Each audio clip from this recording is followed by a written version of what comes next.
Hello friends, today we will discuss about Indian National Movement Part 3rd, which also known as Gandhian era, Gandhi युग के नाम से इसे जाना जाता है। जैसा कि पहले और दूसरे चरण के संदर्भ में हमने परिचर्चा की कि किस तरह से लिबरल जो एरा है, उसके बाद एक्सट्रीमिस्ट एरा है एंड देन गांधीयन एरा है। गांधीवादी युग, जिसके ब्रीफ में मैंने आपको बैकग्राउंड बताया कि किस तरह से चंपारण सत्याग्रह, अहमदाबाद मिल मजदूर आंदोलन 1918 और खेड़ा किसान सत्याग्रह 1918 मार्च 1918, इन तीन छोटे छोटे रीजनल मूवमेंट के द्वारा, इकोनॉमिक मूवमेंट के द्वारा, और हम कह सकते हैं कि स्पेसिफिक रीजन और स्पेसिफिक इंटरेस्ट से जो रिलेटेड मूवमेंट थे, उन मूवमेंट्स ने गांधीयन एरा की भूमिका को बिगिनिंग करने में इम्पोर्टेंट रोल प्ले किया। किस तरह से और क्यों महात्मा गांधी को father of Indian national movement कहा जाता है rather than other freedom fighter.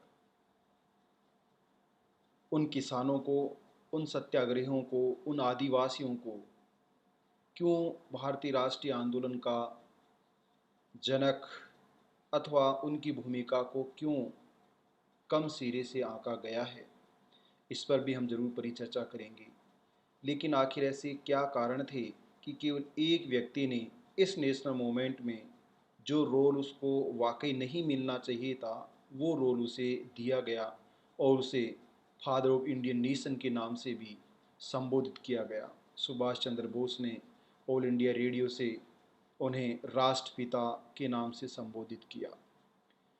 हम परिचर्चा कर रहे थे कि जो नॉन कॉपरेशन मूवमेंट था 1920 टू 22, उस नॉन कॉपरेट मूवमेंट के ठीक पहले अखिल भारतीय खिलाफत कमेटी का गठन किया गया।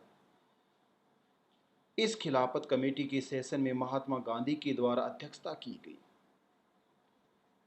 आखिर अखिल भारतीय खिलाफत कमेटी असहयोग आंदोलन में कैसे शामिल होती है, इसका थोड़ा सा हमें ब्रीफ हिस्ट्री के बारे में जानना होगा।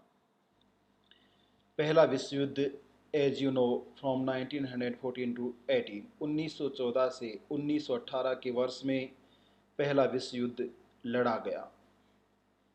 जिस तरह से टर्की ने अलग अलग ध्रुवों से या ग्रुप से भाग लिया, उसमें टर्की का बड़ा नुकसान हुआ। टर्की के खलीफा, जिसे इस्लाम का सबसे बड़ा धार्मिक गुरु माना जाता था,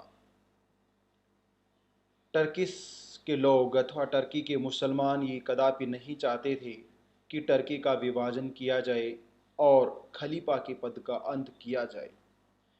इसलिए खलीफा के पद को बचाने के लिए, इसलिए टर्की के विभाजन को रोकने के लिए, और इसलिए कि वो ऐसा नहीं कर पाएंगे, उन्होंने महात्मा गांधी का अथवा हम कहें इंडियन नेशनल कांग्रेस का सपोर्ट अचीव किया।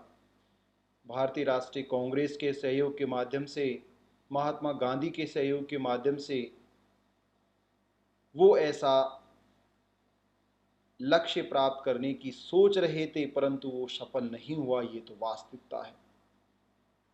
इसलिए सितंबर 1919 में अखिल भारतीय खिलाफत कमेटी के द्वारा भी महात्मा गांधी के इस मूवमेंट को सपोर्ट कर दिया गया। और आपको आश्चर्य होगा कि इस आंदोलन के दौरान चित्तरंजन दास, उनके धर्मपत्नी के बाद गिरफ्तार होने वाले मोहम्मद अली जिन्ना थे, जिसके बारे में मैंने कहा कि राष्ट्रवादी मुसलमान किस तरह से कट्टर मुसलमान बन गया। जो महात्मा गांधी का सपोर्ट करता था, जो नॉन कोऑपरेशन मूवमेंट का सपोर्ट करता था, जो ब्रिटिश एम्पायर को उखाड़ फेंकना चाहता था, आखिर ऐसे कौन से कारण थे जिन्होंने मोहम्मद अली जिन्ना को पाकिस्तान की मांग करने के लिए अथवा हिंदुस्तान के टुकड़े टुकड़े करने के लिए तैयार कर दिया। उस पर भी हम विस्तार से परिचर्चा करेंगे जब हम संप्रदायवाद की राजनीति, पॉलिटिक्स ऑफ कम्युनलिज्म पर डिस्कस करेंगे।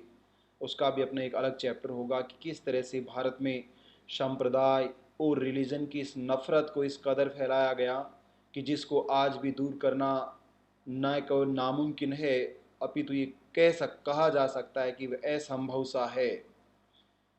आज भी जब जिक्र आता है, जो मैंने पहले भी बताया कि किस तरह से ब्रिटिश एम्पायर के द्वारा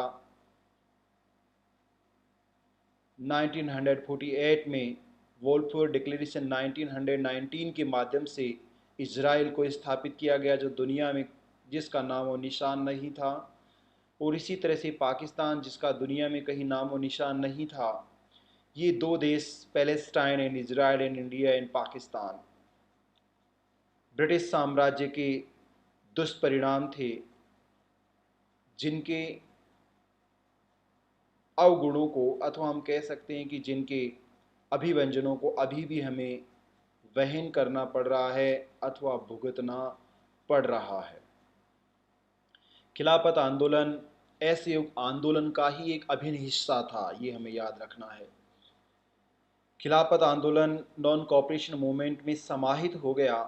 असहयोग आंदोलन ने बड़े स्तर पर ब्रिटिश साम्राज्य को चैलेंज उत्पन्न किया, और जैसा मैंने आपको बता दिया कि किस तरह से असहयोग आंदोलन में रचनात्मक और नकारात्मक या सकारात्मक कार्यक्रमों का निर्वहन किया गया, निष्पादन किया गया, और किस तरह से 5 फरवरी की उस हिंसक घटना को आधार मानकर महात्मा गांधी के द्वारा बारदोली कमेटी की मीटिंग में 12 फरवरी 1922 की तारीख को असहयोग आंदोलन को ठीक उस समय रोक दिया गया जब अपनी हाईएस्ट स्टेज अथवा चरम स्थिति में था, और इसलिए पंडित जवाहरलाल नेहरू, सुभाष चंद्र बोस और चित्तरंजन दास जैसे सेना नायकों ने, स्वतंत्रता सेनानियों ने जेल में रहते हुए महात्मा गांधी के इस कदम की कट्टर से कट्टर आलोचना की, और ये कहा कि महात्मा गांधी को इस समय ऐसा कदापि नहीं करना चाहिए था।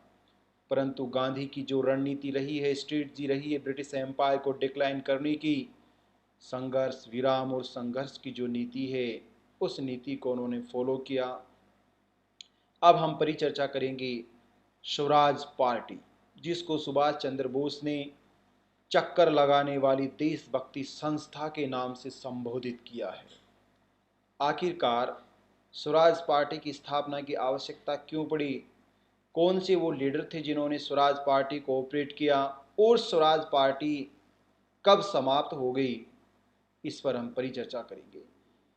देखिए, जनवरी 1923 चित्तरंजन दास, विठल भाई पटेल के सहयोग से इस स्वराज पार्टी को स्थापित किया गया, जिसका पूर्ण नाम था अखिल भारतीय स्वराज पार्टी, खिलाफत स्वराज पार्टी, जिसको शॉर्ट फॉर्म में स्वराज पार्टी के नाम से जाना जाता है।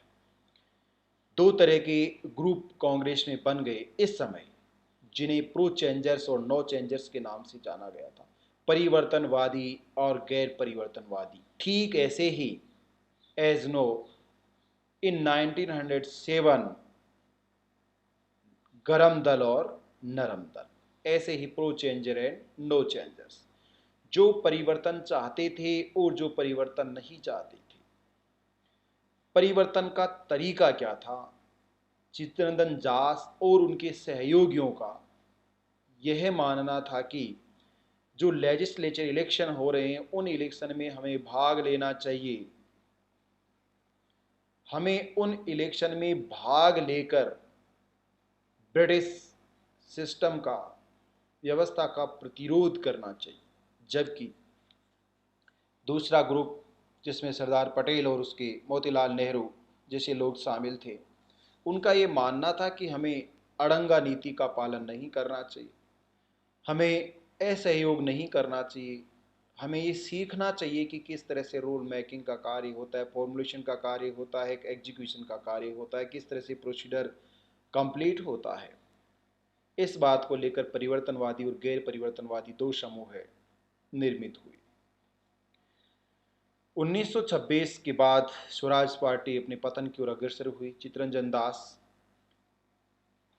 नहीं रहे और उनके सहयोगी इस पार्टी का आगे संचालन नहीं कर पाए। इसके अलावा 1926 के इलेक्शन में इस पार्टी को कोई विशेष सीटें भी प्राप्त नहीं हुई, अतः स्वराज पार्टी पतन की ओर चली गई। अब हम परिचर्चा करते हैं नेहरू रिपोर्ट 1928। लॉर्ड ब्रिकनहेड के द्वारा चैलेंज दिया गया फ्रीडम फाइटर्स को कि आप कह रहे हो कि हमें आज़ादी चाहिए, हमें स्वराज चाहिए, हमें अपना शासन खुद को चलाना है। तो ये चैलेंज दिया गया कि अगर आप अपना शासन संचालित करना चाहते हो, होम रूल चाहते हो, स्वराज चाहते हो, ब्रिटिश एम्पायर के अधीन डोमिनियन स्टेट चाहते हो, तो उस स्टेट का संचालन कैसे करोगे अथवा उसका ऑपरेटिंग सिस्टम क्या होगा, यह आपको आना चाहिए। और न केवल आना चाहिए अपितु आपको ये साबित करना होगा, बताना होगा, कागज पर लिख कर बताना होगा। इस चैलेंज को स्वीकार करते हुए एक कमेटी बनाई गई जिसके अध्यक्ष थे जवाहरलाल नेहरू के पिताजी मोतीलाल नेहरू। इसलिए उनके नाम के आधार पर इसे नेहरू रिपोर्ट भी कहा जाता है। आखिर नेहरू रिपोर्ट क्या थी? अगर मैं ये कहूँ कि नेहरू रिपोर्ट बेसिकली एक प्रो कॉन्स्टिट्यूशन ऑफ इंडिया था। ये भारत का पूर्व संविधान था जिसकी अनेक बातों को, उपबंधों को हमने मॉडर्न कॉन्स्टिट्यूशन के अधीन स्वीकार किया, अंतर्गत अपनाया है। नेहरू रिपोर्ट में तमाम जो सांप्रदायिक निर्वाचन प्रणाली थी उसका प्रतिरोध किया गया। एक अखिल भारतीय संघ की परिकल्पना की गई। भारतीय नागरिकों के फंडामेंटल राइट्स का जिक्र किया गया, जुडिशरी का भी जिक्र किया गया और लेजिस्लेचर, एग्जीक्यूटिव और जुडिशरी में इंडियन पीपुल्स को मोर पार्टिसिपेटिव स्ट्रक्चर को भी स्थापित करने को स्वीकार करने की मंजूरी दी गई। कुल मिलाकर हम ये कह सकते हैं कि वह एक अच्छा स्वरूप बनाया गया। परंतु दुर्भाग्य की बात है कि लॉर्ड ब्रिकनहेड और उसके नुमाइंदों ने इस रिपोर्ट को स्वीकार नहीं किया। यद्यपि इस रिपोर्ट के कुछ उपबंधों को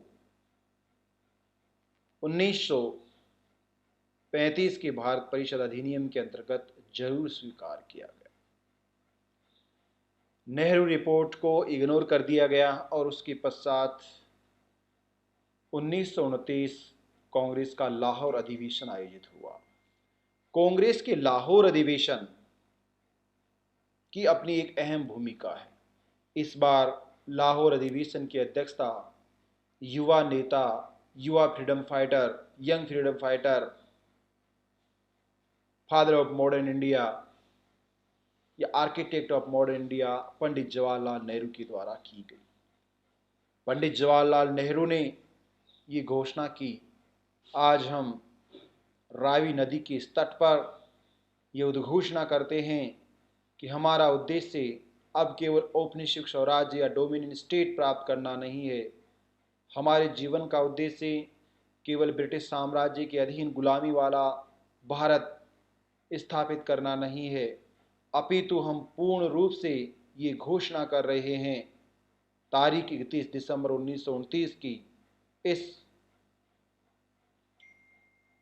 इस दिवस पर हम आगामी 26 जनवरी 1930 से भारत का स्वतंत्रता दिवस मनाएंगे।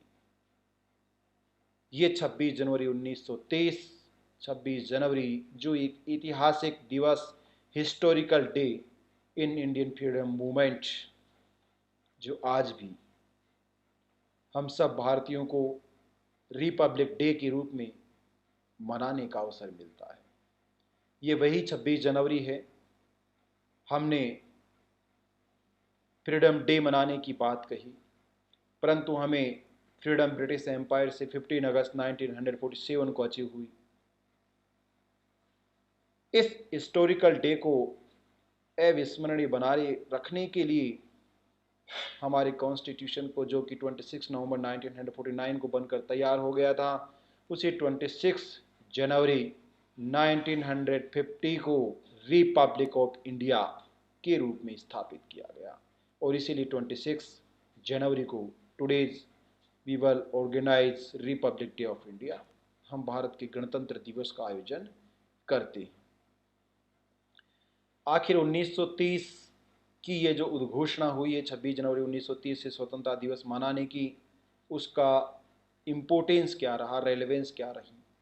अब तक या before Lahore session, Lahore Congress session, हम कह सकते हैं कि हमारे स्वतंत्रता सेनानियों ने, हमारे क्रांतिकारियों ने, उदारवादियों ने, नरमपंथियों ने या बाल गंगाधर तिलक जैसे लोगों ने केवल अपने इमेजिनेशन में ब्रिटिश साम्राज्य के अधीन स्वराज की ही कल्पना की थी। ये आपको जरूर ध्यान रखना है कि इस तारीख से पहले, इस सेशन से पहले भारत के किसी भी व्यक्ति ने ब्रिटिश साम्राज्य से पृथक एक स्वतंत्र भारत की कल्पना या इमेजिनेशन नहीं की है।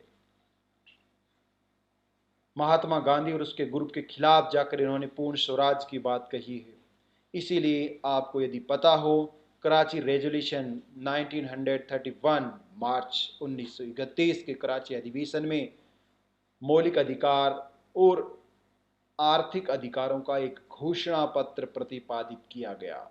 सरदार वल्लभ भाई पटेल के नेतृत्व में इस रेजोल्यूशन को पारित किया गया था, जो एक महत्वपूर्ण रेजोल्यूशन था। ये वही अवसर था जब सविनय अवज्ञा आंदोलन भी शुरू होता है, और ये वही अवसर था जब पूर्ण स्वराज्य की उद्घोषणा कर दी गई है। इस तरह से हम 1930 तक, 1931 के रेजोल्यूशन तक गांधी एरा के स्टेज पर पहुंच गए हैं। और कल हम फिर से यहाँ से चर्चा करेंगे सविनय अवज्ञा आंदोलन, civil disobedience movement by Mahatma Gandhi. Gandhi ने किस तरह से इस आंदोलन को संचालित किया और इस आंदोलन का ब्रिटिश एम्पायर पर क्या प्रभाव पड़ा। So today's, thank you so much.